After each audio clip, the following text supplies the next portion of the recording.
अलिबाग नगर परिषदेत गेल्या 35 वर्षांपासून असलेल्या सत्ताधाऱ्यांच्या निष्क्रियतेमुळे नागरिकांमध्ये प्रचंड नाराजी आहे. शहराचा विकास न झाल्याने अलिबागकर त्रस्त झालेत. याच पार्श्वभूमीवर अलिबागच्या राजकारणात मोठी सत्तापालट होण्याची शक्यता वर्तवली जात आहे.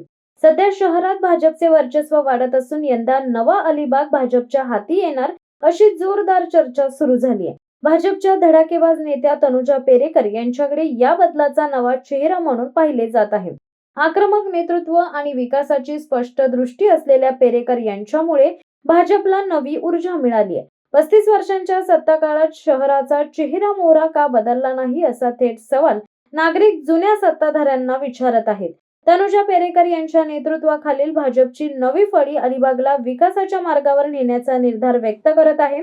पेरेकर यांचे नेतृत्व निर्णायक ठरू शकते आणि नवा अलिबाग भाजपच्या हाती येऊ शकतो अशी चर्चा सध्या अलिबागच्या गल्लीबोळात ऐकायला मिळते. यामुळे जुन्या सत्ताधाऱ्यांच्या गटात मोठा राजकीय भूकंप होण्याची शक्यता आहे.